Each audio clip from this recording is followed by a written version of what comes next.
Good afternoon, everyone. Hi, hello, thanks, Weijia. All right, a couple of things at the top before we get going.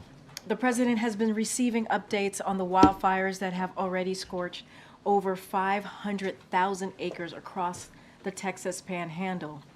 We are grateful for the brave firefighters and first responders who are working to protect people and save lives, and we urge everyone in the affected area to remain vigilant and heed the warnings of local officials, especially those who have been ordered to evacuate.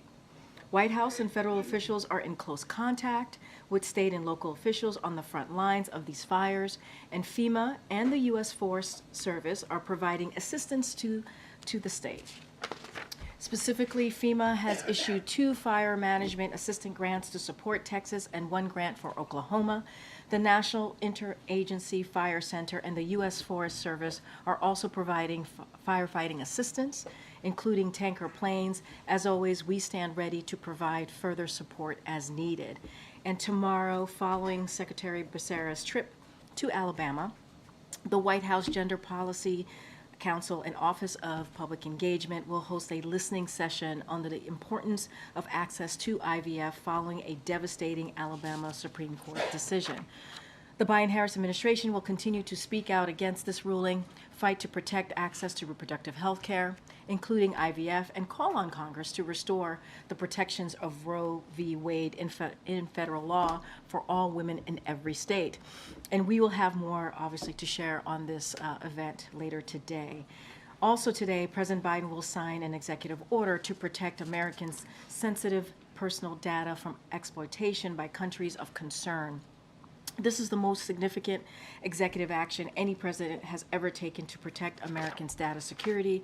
It will authorize the Attorney General to prevent the large-scale transfer of Americans' personal data to countries of concern and provides safeguards around other activities that can give those countries access to sensitive data. Buying data through data brokers is currently legal in the United States, and that reflects a gap in our national security. Today, we are taking narrowly crafted steps to close that gap. As a result of the EO, the Department of Justice will begin a process to put regulations in place to prohibit the sale of data, or put in place a cybersecurity safeguards on the transfer of data. Of course, throughout this process, we engage heavily with industry and other stakeholders to minimize any unintended economic impacts that will continue as this process moves forward. The administration is committed to protecting American safety and privacy, and we will continue to take appropriate action to ensure their protection. With that, Amr, you want to kick us off? Yes. On Leader McConnell's announcement today, did he call or let the president know if he was here yesterday ahead of the announcement that he would be making it? So I don't have any details to read out to you outside of obviously the readout that we had, or beyond the readout that we had from yesterday. You heard directly from the president just moments ago. I believe you were in the room, Amr, and I'll quote the president. He and I have trust. We have a great relationship. We fight like hell, but he has never misrepresented anything. I'm sorry, he's stepping down. I just don't have anything outside of that. So to that end, what does this mean, if anything, for current negotiations on big items like the foreign aid supplement? I don't presume it means anything, right? He said he's going to step down essentially by the end of the year. I don't think that affects his leadership. Leader McConnell has been a leader, as you know, for some time of the Senate, and he's been very clear, as well as the other three of the big four yesterday. They said it was important. They all agreed the importance of making sure Ukraine gets the funding that they need. They all four agreed with the president and the vice president on making sure that we keep the government open, and I think that's important to note. And so I don't think it affects Mitch McConnell's leadership in this current time as we're moving forward. Look, we have bipartisan support in the Senate, and we know that we have bipartisan support on the House side as it relates, obviously, to the National Security Supplemental, and we want to see the House bring that forward and put that to the floor so we can see that moving, so we can make sure that the brave people of Ukraine continues to get the assistance that they need from the United States. And the leader also noted in his floor speech that Father Time remains undefeated, and it's time for the next generation of leadership. How does that sentiment resonate, if at all, with the president?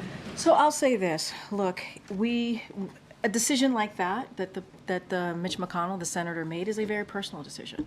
And that is for an individual to make and decide on. And he spoke to it, so I'll certainly let the senator continue to speak to that if he chooses, and we know his words. We heard it on the floor of the Senate today. The president has been very clear. The president has said he wants to continue to deliver for the American people, as he has done in the last 3 years in a historic fashion. This is a historic presidency when you think about how we've turned the economy around, when you think about how the president's been able to beat Big Pharma and let Medicare negotiate for the American people, making sure that we're getting these prices to be lower, a climate change agenda, passing the Inflation Reduction Act, a incredibly important piece of legislation, obviously, that is now law, that's going to move the climate situation in a direction that is in the positive way, right? And make sure that we're dealing with the climate change issue. So there's a lot of things that the president has done. He wants to continue that. And that's what he's looking towards to do. And obviously, you'll hear a lot more from him next week as he addresses Congress. And just indulge me on just one non-McConnell question. Yeah, sure. He's going to the border tomorrow. What should we expect him to see and do? And what's his objectives? What does he hope to accomplish tomorrow? So, as you all know, we've announced, and you all reporting, he's going to go to Brownsville, Texas tomorrow. He's going to meet with Border Patrol agents, law enforcement officials, frontline personnel, and local leaders. While he is there, the president will be briefed by officials from the Customs and Border Protection, U.S. Citizens and Immigration Services, and Immigration and Customs Enforcement. And the president will also deliver remarks to highlight the need for Congress to pass the bipartisan border security agreement that was negotiated out of the Senate, as you know, not too long ago, and took 4 months. 4 months of us, the White House, working with Republicans and Democrats in the Senate to get that done. And obviously, Republicans have rejected that because of politics. Thanks, Karine. The president said he's sorry to hear that McConnell is stepping down, but what impact broadly does he believe this will have on the Republican Party, on the future of the party and the future of Congress? Look, I'm not going to get into, evaluating or looking into how this is going to affect the Republican Party. That's for them to speak to. What we're going to continue to do is work on behalf of the American people. We know where the Big Four stand as it relates to making sure that we get that national security supplemental done in a bipartisan way. It was done in the Senate in a bipartisan way. We want to see that get to the floor. We know where the Big Four stood yesterday on making sure that there is not a shutdown, that is avoided, that Congress do its job and keep the government open to make sure that Americans get the programs that they need from the federal government. Important programs, important resources that is critical to the American people. That's where we stand. That's what we understand.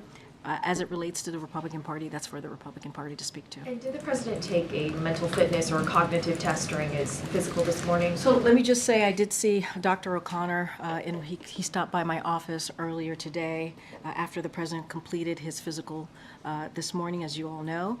He was happy with how everything went, and as soon as he finishes completing the memo, it will be a robust, comprehensive memo. We will certainly share that with all of you, as we have done in the last 2 years.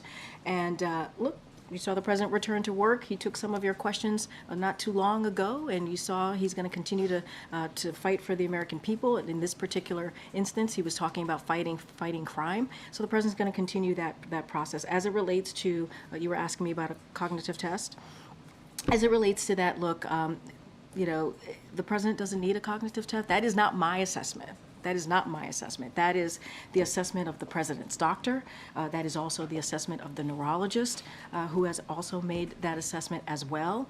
And, and you've heard us say this, and I'll reiterate this, the president's doctor has said, if you look at what this president, the president who is also the commander-in-chief, he passes a cognitive test every day, as he moves from one topic to another topic, understanding the granular level of these topics. You saw him talk about fighting crime today. Tomorrow he's going to go to the border. Next week he's going to give a State of the Union address. And so we have to keep that in mind. This is a very rigorous job, and the president has been able to do this job every day for the past 3 years. And let's not forget, he is also leading a historic presidency, which is also important to note in everything that we've been able to do. He's been able to get done over the past 3 years. But given that there's been so much scrutiny and you say there's no problem, he would pass the test every day, why not just have his doctor administer the test and then case closed? Because the doctor doesn't believe that he needs one, because including the neurologist doesn't believe he needs one. Look, I think folks need to understand that the president passes, again, a cognitive test every day. If you look at what a clinical cognitive test is actually, what it actually does, it is a 15-minute appointment that is administered by someone that most of the time people don't actually know. And the president has a team of doctors that is with him 24/7, and he is able to do the work every day that is rigorous, that is more rigorous than it would be for any 15-minute clinical appointment. And you think about the job growth, you think about the record small business action, you think about the bloom in that particular space of 16 million more small businesses have been created. You think about delivering historic investment. That has been done by a president who has to deal with these issues every day, again, on a granular level. And so his doctor, including the neurologist, do not believe that he needs one. That is their assessment. Go ahead, Jeff. Thanks, Karine. Is the president's expectation still that a ceasefire will take place in Gaza starting on Monday? So, look, the president obviously and his team has been working 24/7 for some time now, as you all know, to get to a ceasefire. Obviously, that would also include humanitarian aid going into Gaza. That would also include making sure that we get hostages home, including American hostages, back home to their friends and families, obviously, which is incredibly important. We are working around the clock to get that done. The president, you heard the president a couple days ago say that he is optimistic and hopeful in that getting done, and so that is incredibly important to this president, to his entire team, to secure that deal, that hostage deal. So we're going to continue focusing on that. I wish I had something to share of any news on where we were. I do not, but this is a priority for this president. I'm curious if he still thinks that timeline is realistic. I think he's optimistic, and he believes that it is important to get done. Did the president monitor his son's testimony today in Congress? Comment, or does the White House have a broader comment about that? I can't speak to the president monitoring that. Obviously, he was busy this morning. You saw him go to Walter Reed, and obviously he gave remarks and met with did remarks on crime and met with some law enforcement. What I would say is just going to be, as anything that's related to Hunter. Obviously, Hunter and his representatives can speak to that on any specifics regarding his testimony. I'll say this broadly, and we've been very clear here that we think it's a stunt that has dragged on for months and months and months. It's uncovered zero evidence of wrongdoing by President Biden. In fact, House Republicans' own witnesses have refuted their allegations over and over again, and the core premise of their inquiry continues to fall apart. You all have reported this. We have seen this for the past several months. So House Republicans would be better off in helping American families. There's a national security supplemental that, if it went to the floor, it would pass. That would help our own national security. That would help Ukraine. That would help making sure we get that humanitarian aid into Gaza, making sure that we're continuing to assist Israel. And also, let's not forget the Indo-Pacific. There is a potential shutdown. The clock is ticking. They need to do their jobs and get that done.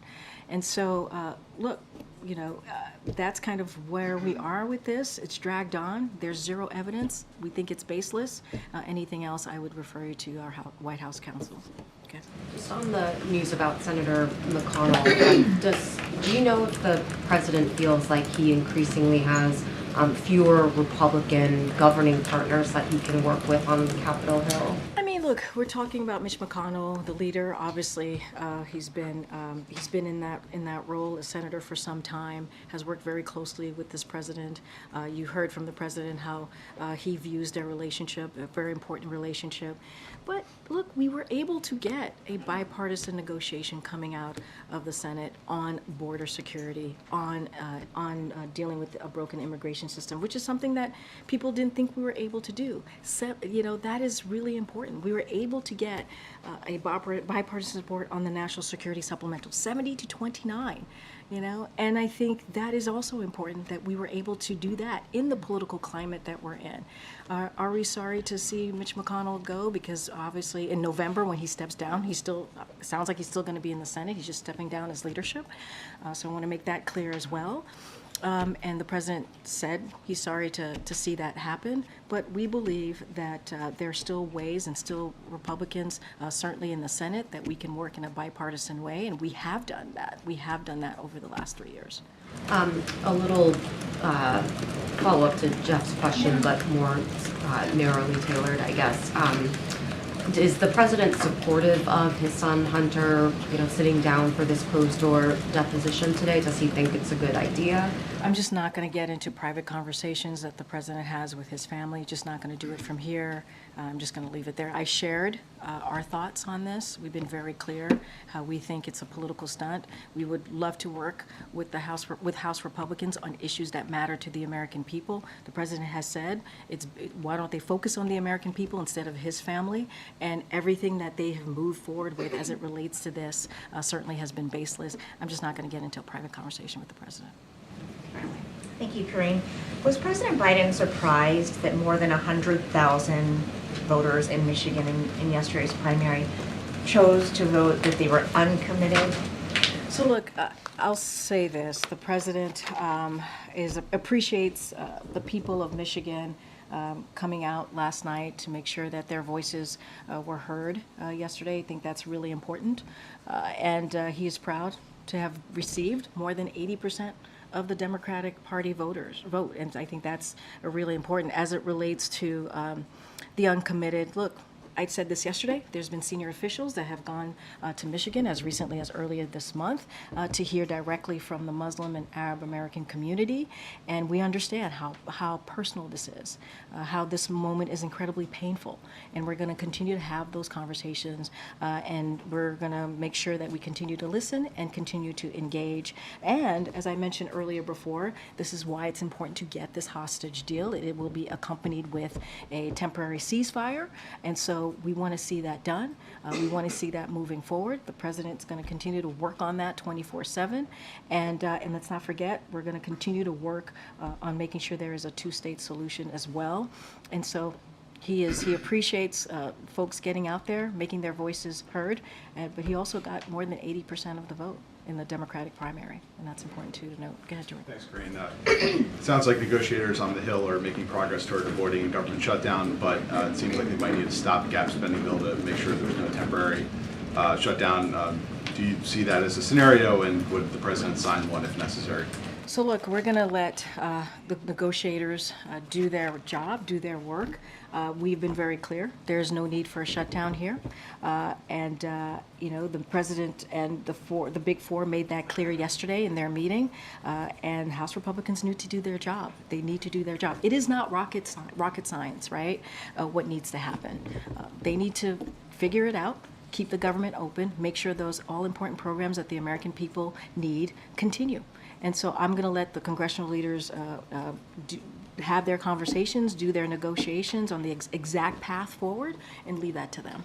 The House is expected to consider a bill that would transfer the RFK Stadium site in Washington, D.C. to local leadership that would be allowed to be redeveloped for perhaps another stadium or housing. Does the White House support that bill? I just don't have anything for you on that. I haven't checked with the team. I saw that reporting. I just don't have anything to share with you on And that. lastly, Venezuela has proposed some changes to its election that run aground of the agreement it had with the U.S., moving up the election date, sort of limiting the involvement of opposition. Is the White House aware of that? And if so, would that trigger snapback sanctions if that were the case? So I would have to get back to the team on that particular election question that you just asked me, and just would have to get back to you on that particular piece. Okay, Darren. Thanks, Karine. The World Food Programme has warned that famine is imminent in northern Gaza. Does the White House share that assessment of the situation there, that a famine is imminent, and has the White House urged Israel specifically to let aid into that particular? So this is why we're trying to get that deal, right? This is why we're trying to get the hostage deal, which would be accompanied obviously by a temporary ceasefire. It is important. It is important to get that aid into Gaza, to make sure that we get the food and the necessary medical needs into Gaza. And so that is certainly why we're continuing to push, obviously to make sure that the hostages get home to their families. And so this is what the president wants to see.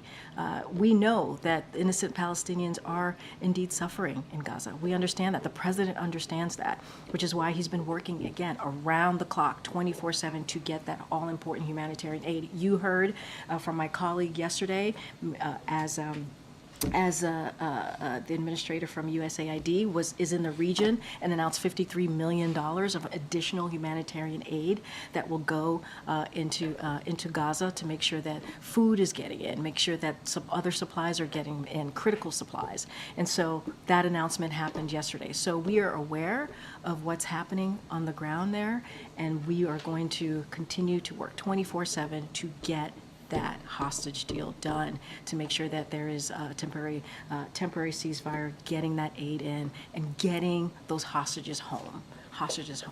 Okay. Thanks, Karine. Does the president support an extension of the current continuing resolutions to later in March to give negotiators time to come to an agreement and avoid a government shutdown? So I just got a version of that question, and look, I think we were very clear that all four, the big four that were here meeting with the president and the vice president, were very clear yesterday the importance of continuing to making sure or keeping the government open and not shutting down. The clock is ticking, and they all agreed that we have to keep the government open. They have to do that, right? And so as it relates to the process and how they're going to do that, I'm going to let the negotiators and congressional members deal with that. They can figure that out, but it is important. It is important that we keep the government open. And I hear what you're saying about Mitch McConnell staying until the end of the year, but with respect to Ukraine aid, based on his comments today, are you concerned that there just isn't support for Ukraine aid among many Republicans in Congress, and that they won't be able to get the votes for that? I disagree. There is actually support for Ukraine. There is bipartisan support in the House. I mean, they got it certainly from the Senate, right? They passed 70-29, a national security supplemental that included aid to Ukraine. They just did that. Now we want to see that go to the floor of the House. And we have heard from Republicans who have said that if it came to the floor, they would vote for it. So that's what we want to see. So we actually believe there's support with House Republicans, obviously with Democrats, to move that really all-important national security supplemental that is needed for not just for Ukraine and obviously Israel and Indo-Pacific and what we need to do there, and getting that humanitarian aid obviously to folks, innocent Palestinians who need it in Gaza, but also for our own national security. It is important that we get done. I talked about this yesterday during the Big Four meeting. We had the CIA director that was in that meeting that laid out the dire consequences and what we have seen in Ukraine as they have lost, they have lost ground on the battlefield, and it is because of congressional inaction. They laid that out for them, and so look, the CIA director was clear in that meeting. We have been clear, and they all agreed. All four agreed that we needed to move forward on this.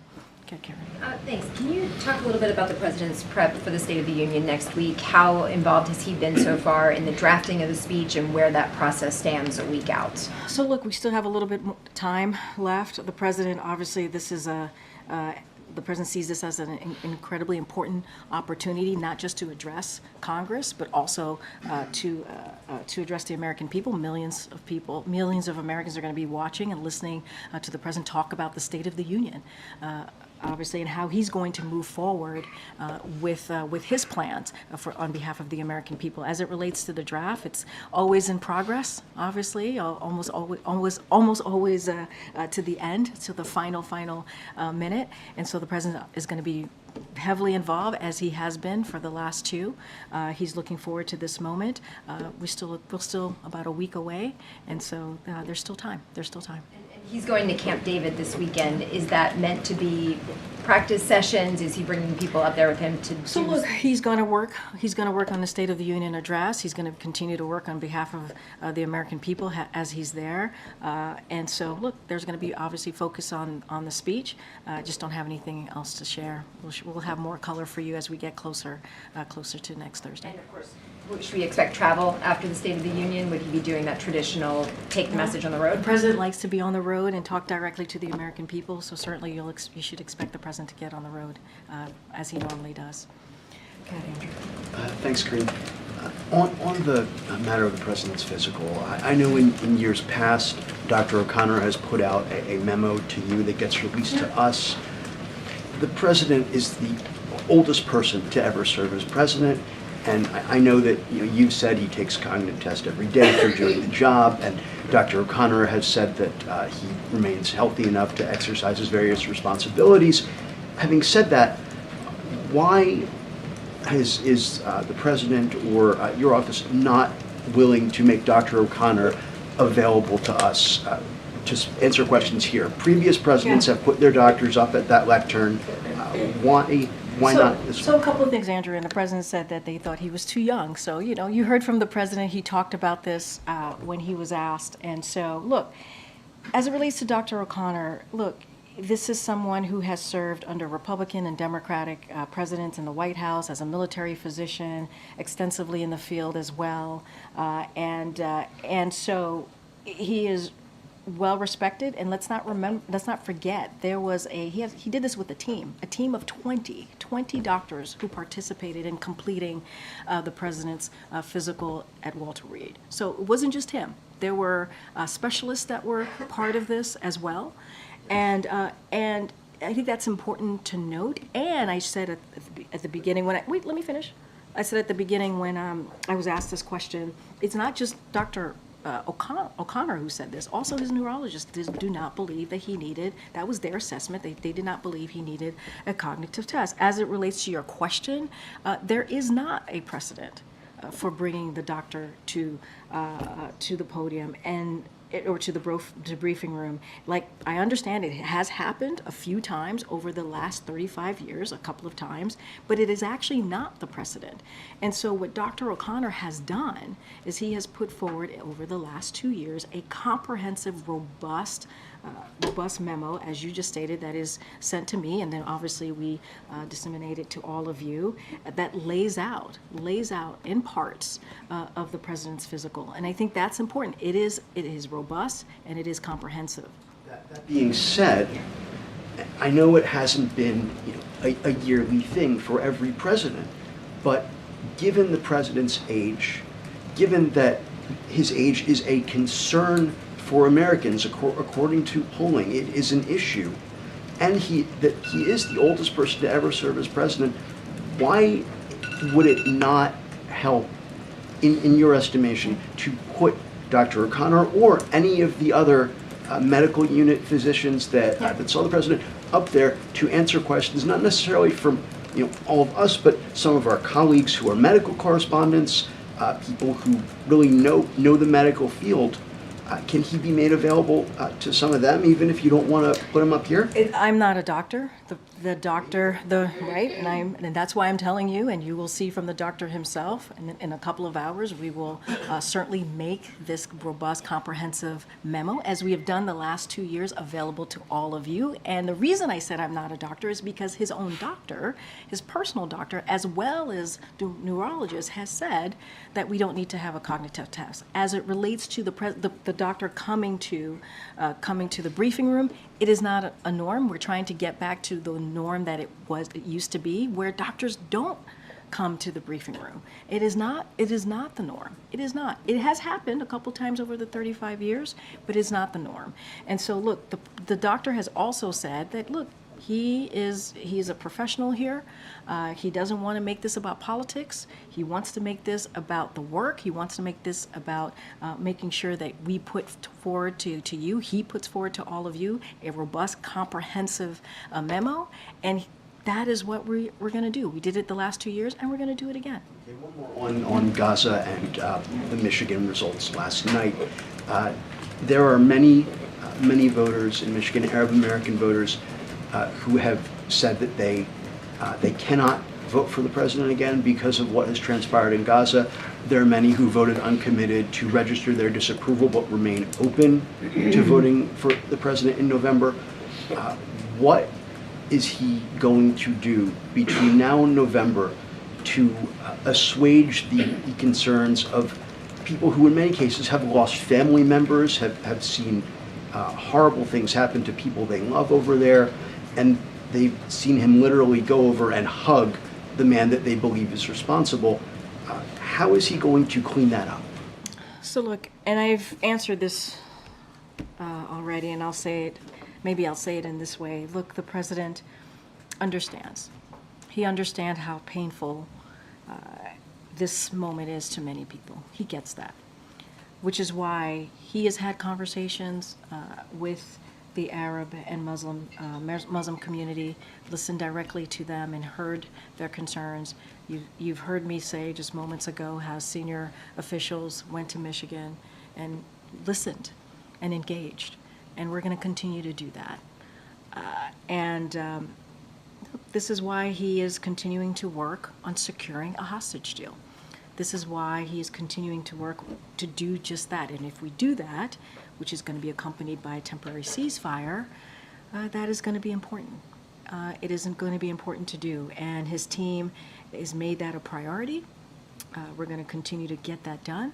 And let's not forget, we got to continue to make sure we get to a two-state solution. And so those are the commitments that the president has made. And as it relates to the pain that that community is going through, obviously we're going to continue to listen. We're going to continue to engage, and we understand how painful this is for so many in this country. Thanks, Karine. Do you know, will the report from Dr. O'Connor include the rationale for not doing a cognitive test? I believe that, as I said, the report would be robust and comprehensive. It will certainly speak to that as well. And do you know, does the president have any plans to go to Michigan in the coming weeks or months? And might that include meeting with Arab American leaders? So I don't want to get ahead of the president's schedule. Obviously, the president's going to do a lot of travel over the next several weeks and months. Just don't have anything to share specifically on Michigan. Thank you, Karine. Why go to Brownsville, Texas specifically? Look, I think the president, and I said this at the top, and I've said this many times, he wanted to show that it was important for him to go down there to hear from Border Patrol agents, to hear from first responders and what's going on the ground. He's been to the border before recently in his administration, and he also wants to lay out the work that he has been able to do with senators in a bipartisan way. We were able to come forward to the American people, push forward a bipartisan bill that dealt with the border, the challenges at the border, that also dealt with a broken immigration system. We were able to do that. And, you know, as I've said many times, it's supported by the Border Patrol Union, U.S. Chambers of Commerce, and that is not something that you see every day. But what ended up happening is that Republicans rejected it. They rejected it because of the last president and the politics around the last president. And so, look, the president's we actually even said that once that bill was killed by Republicans, that American people are going to hear directly from the president. Well, the reason I ask is because Brownsville is one of the slower sectors. In the month of February, they averaged, I think, 17 illegal crossings a day for a little more than 450 in the month. The number one sector has had more than 14,000 in the same time period. This administration has often criticized Republicans when they go to the border and hold similar press conferences and saying that they're doing publicity stunts and photo ops. So how is this any different? Oh, it's very different. What House Republicans have done is nothing, absolutely nothing. If anything, they consistently get in the way. They consistently get in the way of what the president is trying to do to get more resources. They are turning this into a political stunt by listening to Donald Trump and saying that they need to kill it. This is what they've been doing, and making it political. Where the president got his team, directed his team to work with senators, both Republicans and Democrats, to get a bill done. president's not going to actually see the parts of the border where it's actually really bad. I think you're missing the point. The point is the president actually did the work to get a bipartisan bill done that deals with an issue that the majority of Americans care about. He did. It dealt with border security challenges. It dealt with immigration policy. He actually did that. Republicans got in the way. They rejected it. Well, Republicans in the House got in the way, and then it was rejected because of what they were told by the last president, by Donald Trump, to kill it. They literally, Jackie, put politics ahead of the American people. That's what they did. What do you say to people, though, who think that this is just an election year stunt? Finally caring about the border after it's been a problem for the last 3 years. Here's the thing. Here's what I would say. On the first day of this president administration, he put out a comprehensive immigration policy to deal with this issue. He did that on the first day. That was his first piece of legislation. I would hope the American people would see how serious this president was or is about fixing this issue. Not only that, spent 4 months having a bipartisan conversation, doing negotiations to come up with a bill, with a proposal that was, again, approved by the Border Patrol Union, right? That's supported by U.S. Chamber of Commerce. We don't see that. And that's because of the president's direction of what he was able to do, because he got involved and worked with Republicans and Democrats in the Senate. And then when we got this bill done, by the way, it included a lot of things that House Republicans wanted. When we got that done, it was rejected because of politics. I mean, that's where we are. That is where we are. So the president's going to make that very clear and take it directly to the American people. Karine, has the president spoken to the family of Laken Hope Riley, the young Georgia student who was murdered allegedly at the hands of an undocumented immigrant? So first of all, I do want to extend our deepest condolences to the family and loved ones of Laken Hope Riley. Given this is an active case, I'm going to be really careful about speaking to that case more specifically. Would have to refer anything specific to that case to law enforcement and obviously ICE. And the president, I don't have anything regarding to the president speaking to the family, but it is heartbreaking. I can't even imagine what the family's going through. And so, anything else specifically, I would have to refer you to ICE and law enforcement. Just for clarity, when you say you don't have anything else in regards to them speaking, so we can assume that they haven't spoken to this point at least? I just don't have anything to read out to you. If they have spoken, will you correct us and let us know that there is some that you can tell us? We would let you know. I just don't have anything for you. Perfect. You got a lot of questions about Michigan. I just want to ask this a little bit differently. I know the president understands the way that people of the uncommitted community felt in registering their votes. What message does the president think was being sent by those 100,000 Michiganders? What does he believe they want to see him do? Look, I can't speak for them, right? No, seriously, I can't. But the White House has spoken to them, so I guess presumably the White House would know what they want to see him do. Well, what we're doing, what I can tell you that we're going to continue to do is listen. And we understand how painful it is for the community. That is why. Let's not forget, that is why. And I think that's what you're alluding to in your question to me. He's had his senior advisors, senior officials go to Michigan to have those conversations with that community, Arab and Muslim leaders. And we're going to continue that conversation. And he believes it's important for people to feel like their voice is being heard. That's our message. But let's not forget, there's also work to be done, which is what the president's been doing for the last several months, 24/7 with his team, getting that hostage deal so that it can lead to a temporary ceasefire. We want to make sure that happens, and the president is going to work very hard to secure that and getting to a two-state solution. I haven't spoken to the leader of the House Democratic leader in the State House there in Michigan just yesterday. One of the messages that was communicated in that conversation was his desire, A, to communicate this message directly to the president. So is that under consideration, A? And B, that the president not just continue to make efforts to get the hostages out, but that the U.S. policy change vis-a-vis Israel and what it's doing is Gaza. Is the president open to changing course in that regard, which includes the provision of weapons to Israel? So look, the U.S. policy is not going to change on this, but what we can do is get to a temporary ceasefire so we can get that humanitarian aid into Gaza to the innocent people of the Palestinian people who need that aid.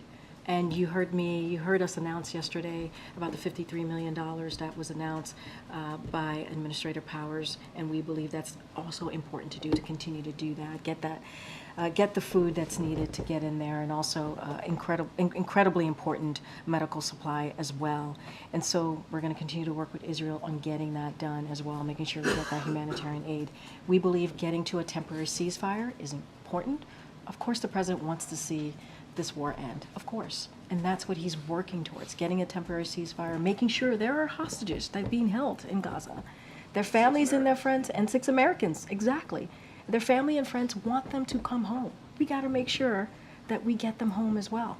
So that's where we're focused on. That's what the president, he spoke about it just a couple days ago, obviously, when he was in New York. He's hopeful. We're going to continue to work towards that end.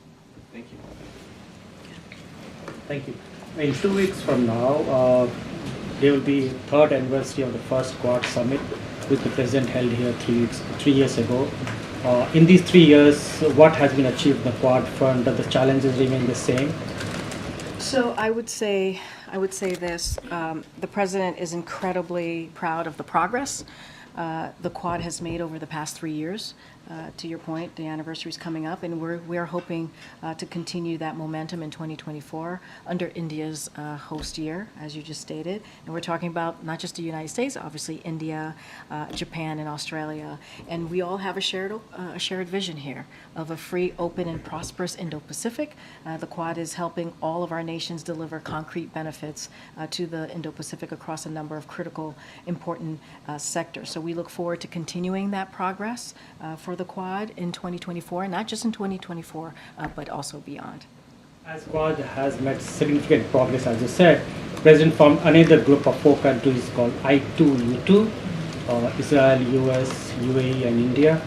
In the context of the war that's going on in the Middle East, has this grouping taken a back burner? Is no longer active? No, not at all. Still a priority. I2U2 remains critically important, and the President is deeply committed to making sure that we continue with I2U2, obviously with our partnership among our 4 countries and beyond through innovative, inclusive, and science-based solutions to advance, let's not forget, enhance food and energy security, space operation, and other ventures, advancing projects on water conservation, waste management, and other areas. So there's a strong future for I2U2, and so we're looking forward to continuing that partnership, and has not taken a back burner. It is certainly continues to be a priority. One more question, if I may. As the President heads towards the border tomorrow on illegal immigration, there are many groups, mostly Indian Americans, who feel that the President is not much as serious as he is on illegal immigration, is not much serious on legal immigration systems. He hasn't held any meetings with those groups, what the problems are, what the issues are. Can you give us a sense what the steps the President has taken to address them? So one of the steps, if we look at H-1B visa process, we have taken action to improve that, and the process and back laws for lawful permanent residents who are eligible to become U.S. citizens. Just last month, for example, as a part of our efforts to strengthen the integrity of our immigration system and reduce potential for fraud, DHS published a final rule relating to H-1B visas. So the changes promote fairer and more equitable outcomes, and so we will continue our work to improve the system within our authorities, and that has certainly been a priority. Obviously, I would refer you to U.S. Citizens and Immigration Services for any specifics on the actions that we have taken, but we take that very seriously, and we're continue to do everything that we can to improve the visas process. Thank you, Karine. The U.S. wants South Korea to provide more 155 millimeter artillery cells to Ukraine. South Korea has already provided more artillery cells to Ukraine than Europe. Why does the U.S. demand more support from South Korea? I'm going to let South Korea speak to their own military decisions and their bilateral relations. We are grateful. We are grateful for their support to Ukraine, obviously, as they continue to defend against Russia's aggression. So we are grateful for that, but I'm not going to speak to their own military decisions. That is something for them to speak to. Thank you. Okay. Thanks, Karine. I appreciate it. So on your executive order the President signed today. If I could, what's the level of concern of the president that apps like TikTok and Temu are sending data now, the private data now, to the Chinese Communist Party? So look, we do have concerns, which is why we put out this EO, which we've never seen any other administration do before, right? And it is to protect American sensitive personal data from exploitation by countries of concern. And the most significant executive action that we have seen from any president has ever taken. And so look, it is important. I think as I stated at the top, when you think about the buying data through data brokers, is currently legal. It's legal in the United States. And that reflects a gap in our national security. So this is about national security. This is about people's privacy, Americans' privacy. And so what we're going to do, what this EO is going to do, is going to narrow that by carefully crafting steps to move forward here where we're protecting the privacy of Americans. Then how come the president's campaign then is on TikTok if there's such a concern? So look, I'm going to let the campaign speak for itself. I know this question has come in a couple of times. I'm going to let them speak for itself. As it relates to TikTok or the impact of TikTok or any other companies, like this program does not target any one company or cover expressive content. But if a company is collecting Americans' data on a large scale that falls under one of the covered categories, such as precise geolocation data, that data won't be able to be sold or transferred to the country of concern once the rulemaking process is complete. So as you know, when the president signs an executive action, there's a rulemaking process, but we believe that this is going to make a difference for our national security and also for the American people in protecting their privacy. So it's important. Okay. Thank you very much, Karine. So tomorrow marks the 4th anniversary of the Doha Agreement between Washington and Taliban. Following the withdrawal from Afghanistan, Washington has repeatedly said that the Taliban needs to fulfill their commitments in the agreement. What specific parts or the commitments does the administration want the Taliban to fulfill under this agreement? So a couple of things here, and I know my colleague at the State Department was asked this question and spoke to this earlier today. So it has been 4 years since the previous administration signed, as you know, the 2020 agreement with the Taliban. This agreement empowered the Taliban, weakened our partners in the Afghan government, and committed to withdraw our troops a few months after President Biden's inauguration, as you know, with no clear path plan for what could come next. That's what we saw. The Taliban have not fulfilled their commitments in the Doha Agreement. The Taliban has also not fulfilled their Doha commitment to engage in a meaningful dialogue with fellow Afghans, leading to a negotiated settlement and inclusive political system. So we continue to hold the Taliban to their commitments, and we are working tirelessly every day to ensure that this set of commitments is fulfilled, and that has been how we're moving forward on that. Is there any plan for VP to do her physical checkup? Oh, you would have to speak to the VP's office. Go ahead. Good, Jerry. Thank you. Back on the EO, so you talked about how it narrows this gap that exists in federal law. You would need legislation to fully close that loophole? Yes, we always need Congress to take action here, but we're going to take the step to narrow it. There's going to be, as you know, a process here, and so we're going to let that process take place. But this is a step. This is. Let's not forget. This is a step that no other president has taken, and we want to make sure that we're protecting our national security. We want to make sure that we're doing everything that we can, also to protect Americans' privacy. Is there sort of engagement now with Congress on what that legislation would look like, what it is that needs to happen? I guess what's that next step after this step, right? Well, look, there's going to be a rulemaking process. As the president signed this, right, DOJ is going to move forward on this. And so it's important. They'll have additional details as how it moves with the executive action. And we're always talking to Congress on a myriad of important agendas, items, obviously, that matter to the American people. That will continue. Okay, Nadia. Thank you, Karine. 2 questions. The White House considers Israeli settlements as an obstacle to peace. In fact, it clashes with the president's vision of a two-state solution. So Israel is intending to build 3,000 new units to one of the biggest settlements in the West Bank, which is Ma'ale Adumim. So do you see this as Prime Minister Netanyahu defiance against the president and making his vision of a two-state solution redundant? Say that last part.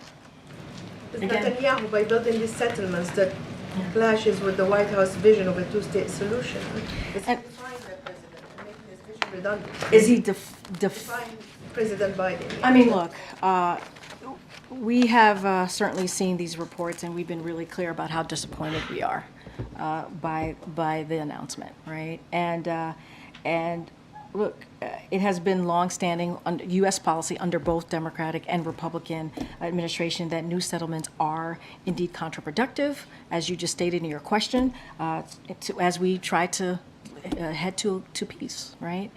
They are also inconsistent with international law. So we're going to continue to be firm in opposition to settlement expansion. I don't have anything else to share. Obviously, we continue to have diplomatic conversations with the Israeli government, but we are going to be very clear about our disappointment in this. It is not, that has not been our longstanding U.S. policy has been very clear under both Republican and Democratic administrations on this particular issue. Also reference the $53 million in humanitarian aid. The problem that many people see, especially UN organizations and agencies on the ground, is the method. How can you get this money or this aid to people who are starving? Some countries have been doing airdropping of food, like Jordan and other countries. So why can't the U.S. do the same? So I don't have anything to share with you about the airdropping. If we're considering that, is that something that we're going to do? Just don't have anything to share about that. But look, this is, again, why it's so important to get to this hostage deal, why it's so important to get to this temporary ceasefire. We need to get all important humanitarian aid into Gaza, to the innocent people of Palestinian people, to make sure that they have what they need, whether it's food, whether it is medical assistance. We understand that. And as you just mentioned, $53 million was just announced by USAID to help in that process. But we have to get to this hostage deal. We have to. It is important to get the hostages home and that aid in and get that temporary ceasefire. So the president's going to work on this, continues to work on this 24/7. He's committed to this. He wants to make sure that we secure that deal. Okay, go ahead, way in the back. Thanks. The former president, his people, are saying that the only reason President Biden is going this week is because former President Trump was going to go and he wanted to not lose this issue. So can you give us a sense of what the planning process was to go this week? Look, you guys have covered this president and other presidents for some time. We just can't all of a sudden put something on the president's schedule, right? It takes time to do that. The president has been very clear that he was going to take this issue directly to the American people. He has said that. When Republicans rejected that Senate bipartisan bill on border security, on the immigration policy, right, to fix a broken system that has been broken for decades, he said he was going to take it directly to the American people. And also, at the same time, hear from law enforcement and frontline personnel who deal with this issue every day. And obviously, he's going to give remarks. But he's been very clear about this, that he was going to take it directly to the American people. He is going because it's important for the American people to hear directly from him. He is going because it's important to highlight that Republicans are getting in the way here. They are getting in the way. They had rejected a deal that parts of that deal they wanted, and they rejected it. So this is not about politics for this president. This is about how we're going to fix an issue that majority of Americans care about. A broken immigration system, the challenges at the border. That's why the president thought it was important to go at this time. On that point, does he feel that Republicans' rejection of the bill, or of the compromise bill, of the product that the Senate put together, does that allow him to flip the script, to go on the offense on this issue? I believe we are on the offense. We believe we are on the offense. 4 months. Let's not forget, it took 4 months to get this done. And work in a good faith. And we have said, if this bill was able to get it to become law, it would have been, yes, the toughest, but also the fairest that we have seen in some time. And look, we believe we're on the offense because we did the work with the Senate in a bipartisan way for 4 months. And Republicans rejected it. They allowed politics to get in the way. When you work in a bipartisan way, right, in good faith, you're putting politics aside and you're trying to get something done on behalf of the American people. That's what the president did. All right, everybody. See you on Friday. Thank you. Thank you.